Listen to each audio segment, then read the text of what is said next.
to record us. Okay, so I'm now recording, and I'm doing that so that those who cannot be here but want to know what I talk about or do can see this video. So if you don't mind, put a hello or a hi or something along those lines in our chat. And if you got questions at any time, you may do the question into the chat or just unmute your mic and ask. I got to write one quick note here for someone, and then we'll get started. Is there any paper in there? Yeah, I'll rip off a piece of it. Here.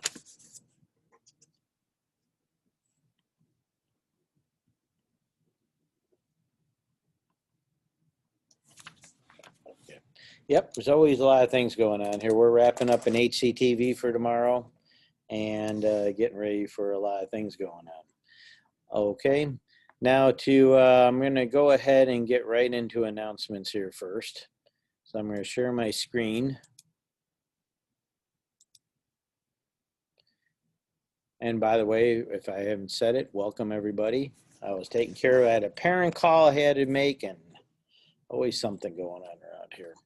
But it's homecoming week. You may not feel like that, especially at home, but it is homecoming week.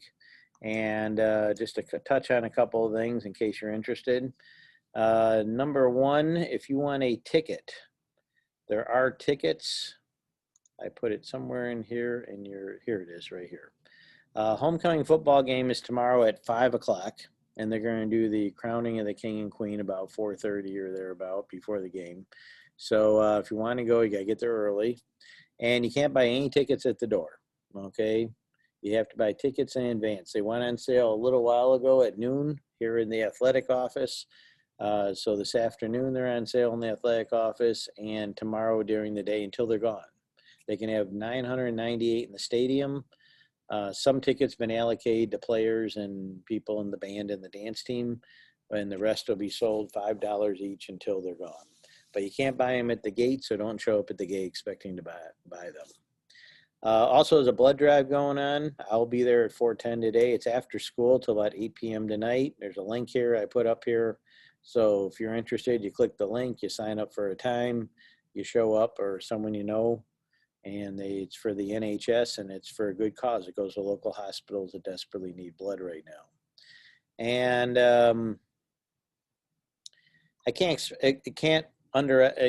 I put up here about late work. Some people are playing catch up from whatever reason they didn't stay caught up. Other people are caught up most of the time, but occasionally fall behind. Something comes up in their family, internet issues, computer issues, whatever it may be.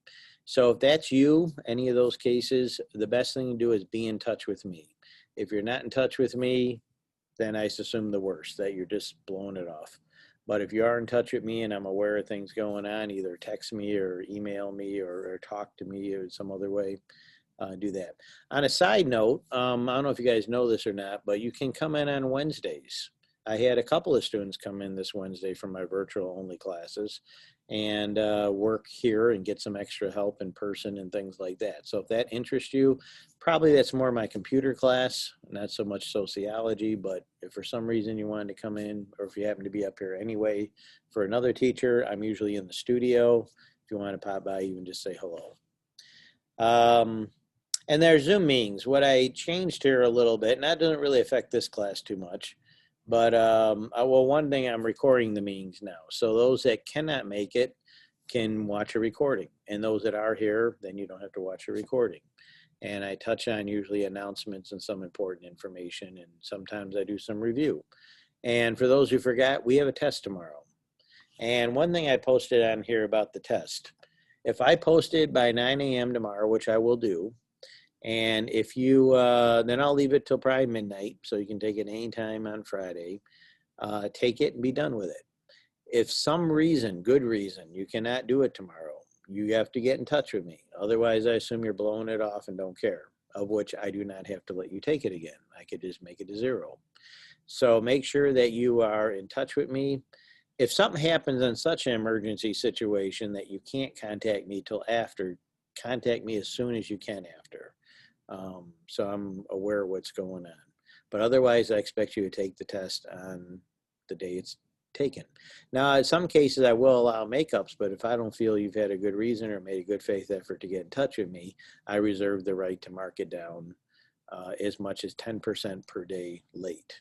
So you don't want to lose points for no good reason.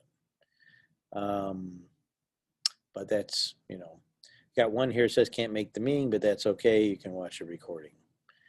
And like I said, if you got any questions here, just unmute your mic or go into the chat and I'll check that in a little bit. Now for our classwork this week, it doesn't look like a lot, but there actually is a lot. You wrapped up your notes from last week and submitted those. Those are due. And that should be a nice job, a photo or graphic on every slide, 43 slides. Now, I did waive the having to put the number on the slide, but the reason I used to have people do that is because they would forget to do slides. There'd be 43 slides like this week, and they'd submit like 35. And they say, oops, I forgot them. Well, I figured if you numbered them on the slide, you won't forget them. This time I'm giving you a break. You don't have to number them on the slide, but make sure you got the right number of slides. Also, some of the breaks I gave the first couple of weeks when people were getting used to things like forgetting to do all the slides. My leniency of that will disappear real soon because by the second or third chapter, you should know if there's 48 slides, you have 48 numbers, you have 48 slides or more. Now, you can always take a slide that has a lot of stuff on it and break it into two. Okay, so that's why you might have more. But yet minimum you have is whatever number there is on the sheet. Also, we're getting into some that come up where you have to actually put something on there, like you have to give an opinion or something along those lines. So that will come up occasionally in the slides and notes. And a lot of times I spot check that stuff. So it's like the people who read the instructions and paid attention, they did it, get all their points. People who didn't, they take a hit in the points. Okay. And also like I said, definitely by chapter 3, if it's not done correctly, you don't read the instructions, I just mark it down and don't even remind you about it. Now, if you misunderstand something or that's a whole nother story. You can always ask me or something. And people who do a good job, I'm more likely to cut them a break when they truly need it. So that carried over into this week. We got the test tomorrow. Now the test in here, of course, you don't have to really study in advance, though I would look everything over. And then you can use your notes on it. But, last week I expected everybody to get 50 out of 50. And if some people did get 50, and they probably took a little time and did a good job. I don't know why I had people getting like 35, 30. I don't know how you get that one. You can look at your notes, but do a good job. Now this video here, Video in the Age of AI, that's artificial intelligence. That's a 2-hour video, and it's not written at like the 4th grade level or something like some of your classes might be in high school. This is more upper high school, maybe even college level. And I don't expect you to know and understand everything about artificial intelligence, but from a sociology point of view, I want you to look at it and think about it as, how is this going to affect things? How's it going to affect the way we live and work? What are some of the concerns? And some of the big ones that stick out in the video is job losses. A lot of people could lose their jobs if AI turns out to be what many predict it to be. There's also concerns about privacy. Places like China are setting it up with their security cameras. So, basically everywhere you go and everything you do, you're being monitored. So do we want that in our country? At what point does it become something that we don't want? And but it's an interesting video, and there's an assignment with it, and should be pretty self-explanatory. There's another one on cultural diversity, where you got to hear from a TED Talk of an opinion, and then you do a little assignment with it. And from reading, when I was grading for this class, some of the other TED Talks and videos that we watched, I don't mind if a lot of times you say, well, I agree with them on this and I disagree with them on that. That's great. I mean, just because I share a video with you of somebody's point of view doesn't mean that I agree with everything that they have to say either.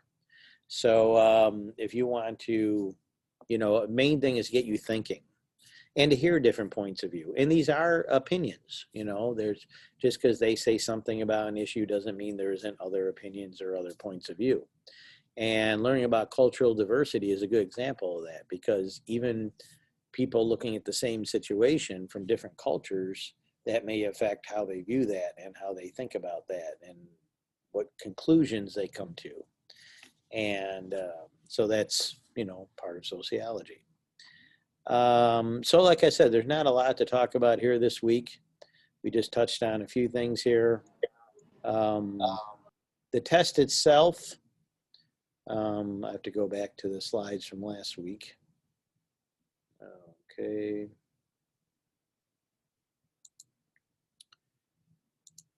Okay, so you should have all your slides. We talked in other reviews I did a bit about culture. And there's material culture, like our cars are part of our material culture, our books are part of our material culture, our clothes, our buildings, our computers. There's non-material, like our families and our language and ideas and our political system and our work practices. So it goes into some detail on that. Now, there's technology in every culture. Even if you went to the most remote place in the world, they got probably some type of tools that they're using or some type of primitive technology they're using. And of course, in our modern world, we have a very high technology in the United States, and that's changing a lot of our culture too. Symbols are important. Our gestures, our flag is a symbol. Our images, we see things, we see you know, monuments and other things that are part of our culture. Our language is a huge part of our culture. In the U.S., it's primarily English, but we do have some other languages spoken in the U.S. And if you count immigrants, we have a lot of, I mentioned that is languages native to here, like Native American languages. And believe it or not, Spanish is pretty close to native here. It's not 100% native, but parts of the U.S. were speaking Spanish before they spoke English, for those that don't know that. So, so Spanish would go way back. Obviously, English does too. And we got many other languages if you count immigrants' languages. Values, that's our shared beliefs. What's right, what's wrong, what's good, what's bad, what's desirable, what's undesirable. Norms, that's how we conduct ourselves in various situations. One norm might be saying thank you to someone who did something nice for you. Another norm might be how you address a person. If a young person addresses an older person, they might use a more formal language. Instead of saying, how you doing, they might say, oh, hello, sir, or hello, ma'am. Folkways are not as strict as a norm, but they carry some significance. And some of these are a little bit tricky, mores, folkways, and norms. They're just little variations, a lot of the same types of things. And laws is where we make everything written and enforced. So rather than just say it's a norm to not murder somebody, we pass a law that you can't murder somebody. We may say it's a norm that you don't steal, but and you know, a more that we don't steal, but then we make it a law also, and say you cannot steal because it's a law also. But not everything we consider right or wrong is made into a law. Okay. Cultural variation talks about cultures can vary in many ways. There's also cultural universals, things that can be found across all cultures, like families. Every culture I'm aware of has families. Now, families may take on a little different form in some different cultures, but it's there. There's a family unit somewhere. There's education in everyone. There's a whole lot of cultural universals out there, and that gets covered more down here. I talked the other day about subcultures and countercultures. Just to review briefly, the main difference is a subculture is a culture that exists within the larger culture, but they're not going against the larger culture. They consider themselves part of the bigger culture, and they also have their own cultural distinction. And that could be all kind of different groups. It could be a religious group that has religious practices that they do that are a little different than the main culture. It could be an ethnic group. I use the example of myself. I have an Italian, Swedish background, and when I grew up, we had a lot of influence of that. We had grandparents that spoke those languages, and we ate those foods. But then a lot of that has also merged with American culture, so it becomes part of the bigger culture too. Countercultures is where they purposely go against the major culture. And that varies from people that just want a very different lifestyle, like say the Amish, and they want to just stay away from other people mostly and live very different way of life and adapt their own customs, and they're not really out to be part of the bigger culture that much. Or it could be a group that does something bad, like a criminal organization or extremist organization, where they're not just against the bigger culture, but they also are breaking laws and that. So there's a wide range of what a counterculture can be. It can be hippies that just want to live out in the woods and live natural and not have a phone and not have electricity or something. Or it could be people that have some, bad behaviors that are against the law that they want to engage in. Ethnocentrism, I talked about the other day. It's where you not only like your own culture, but you go to extreme. You think your culture is superior to all others, period. And you look at everything from I'm great and my culture is best and yours isn't. And like I said, there's nothing wrong with having pride in your culture and your background and your heritage, as long as it doesn't cross that line where you feel the need to put down in other people and look down on everybody else. And ethnocentric type cultures tend to stagnate and fall behind because they're not keeping up and they're not adapting to changes that are going on. Cultural relativism, that's where the idea that all cultures are judged by your own standards. So we look around the world, we see some practice going on somewhere. I use the example of like there's parts of the world, they're not entirely Muslim, but many are Muslim, some are other, where they allow multiple wives for a husband.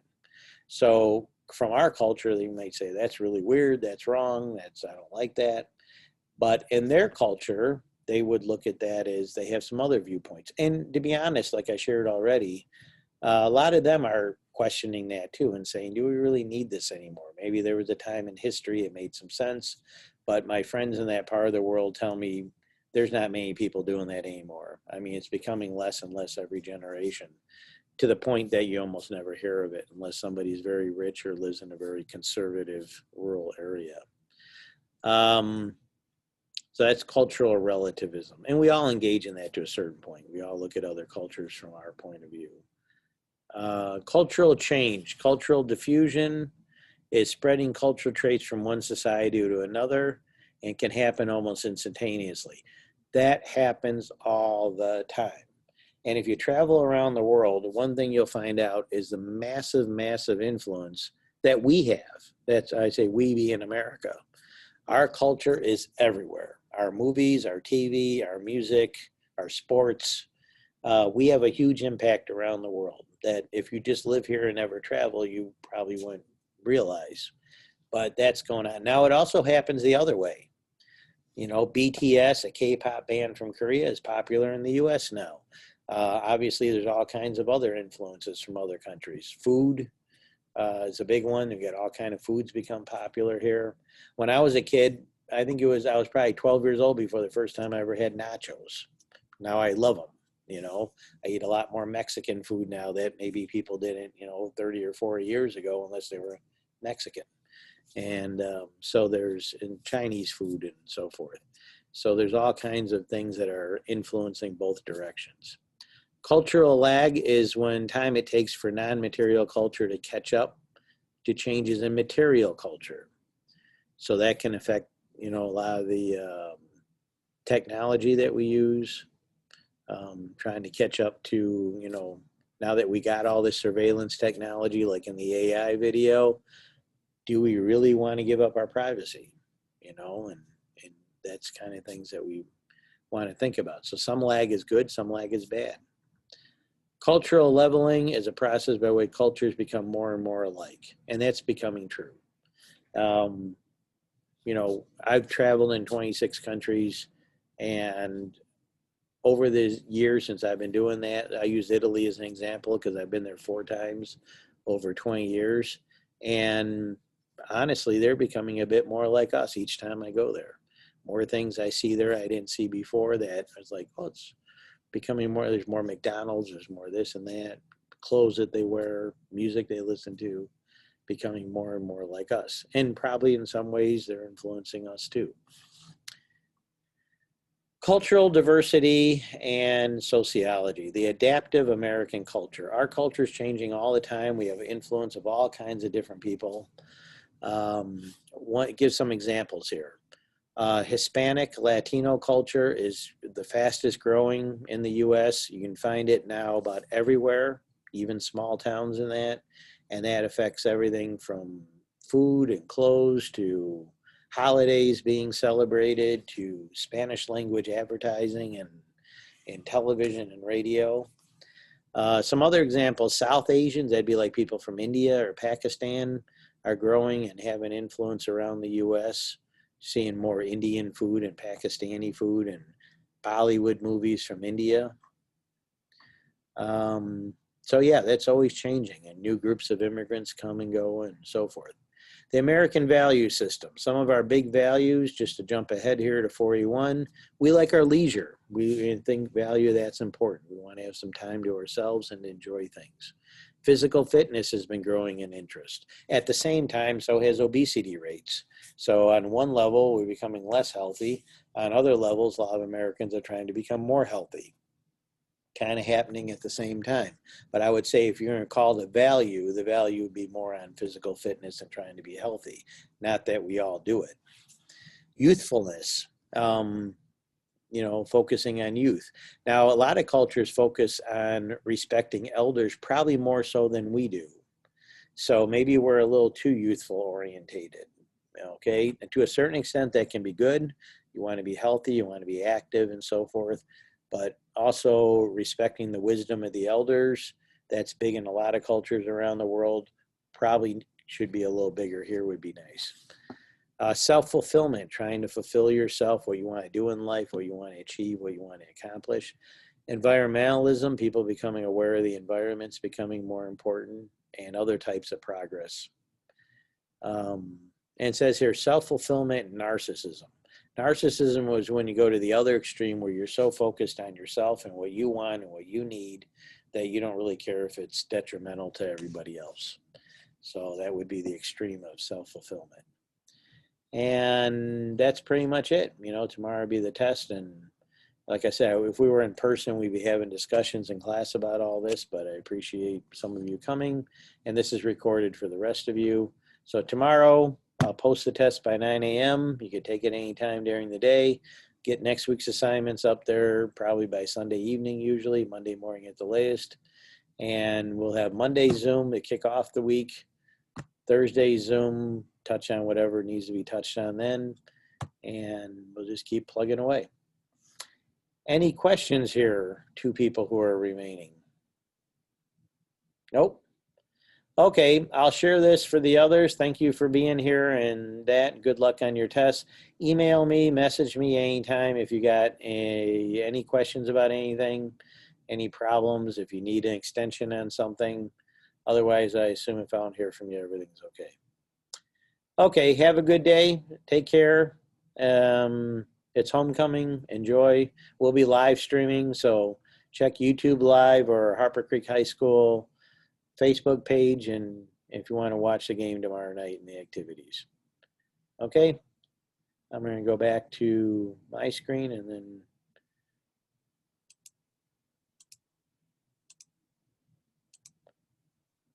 okay, I'm just ending my share here.